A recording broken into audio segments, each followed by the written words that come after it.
Annabelle Comes Home was directed by Gary Doberman. I think I said his name right. And is the continuation of the Conjuring franchise so far. I wasn't that excited for this movie, but I must say, this was much better than I thought it would be. It's not great, but it's still good, so let's talk about why. So let's start out with the good as usual. Performances, everyone's great in this movie. All the performances are awesome. For the little screen time Vera Farmiga and Patrick Wilson have, they're great. I love them. Like, they're just awesome. And that's all I'm going to talk about for their performances because there's not much to talk about for them. This is something I want to cover though. So in the trailer, if you watched it, you know, the girl lets out Annabelle and everything and then stuff goes to shit. But what you really learn, like, the character motivations in this movie. And that was something I was worried about. I thought it was just going to be a cliched mess. Which there is a lot of cliches in this movie, unfortunately, but I'll talk about that later. But the character motivations in this movie, you learn them. I'm not gonna spoil, of course, but like, you learn what they are, and you kind of, like, you know, it feels like more realistic, I guess. I don't know. You understand the characters more, and you don't think they're like really stupid, even though some stupid choices made in this movie. This movie is very suspenseful, actually.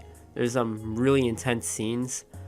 There's some scenes which I won't forget, which they're not like mind-blowing scenes, but you know, I just remembered like some very intense scenes.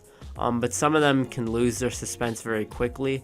There's also a lot of creepy imagery in this movie. There's some good atmosphere, though not as good as the atmosphere in the last movie, mainly because this movie, I think, takes place modern day. I'm not sure. Well, I think this one I don't know. It takes place in the future it takes place much longer after Annabelle creation, which I just saw for the first time yesterday. But I thought the imagery was very good in this movie. Not imagery. What am I saying? Not imagery. Like the visuals. I don't know. I just thought atmosphere and everything. They showed some creepy things in this movie, and I think they did a good job with that.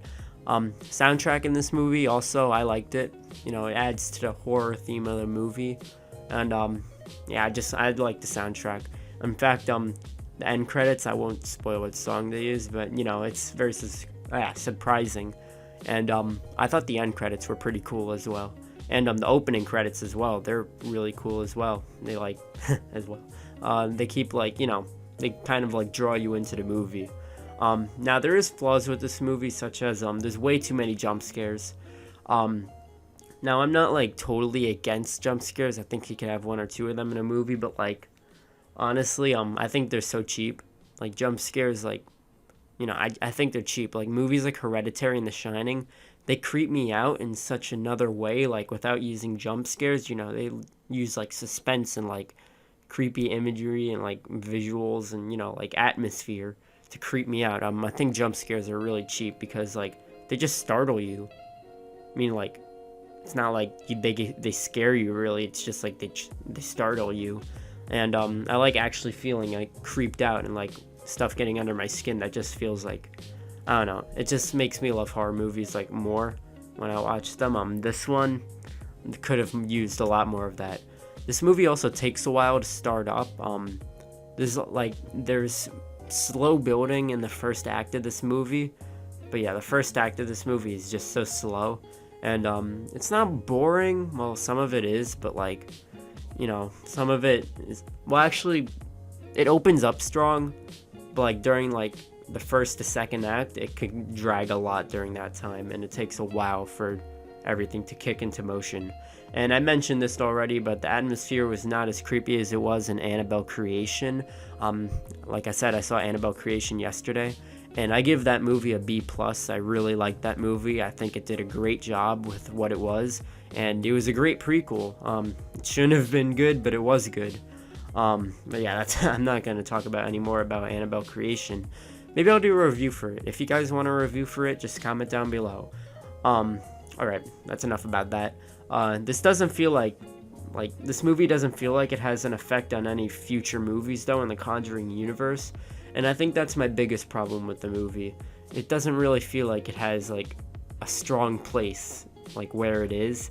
If you know what I mean, it just doesn't feel like this movie needed to happen for other movies to, like, you know, be what they are.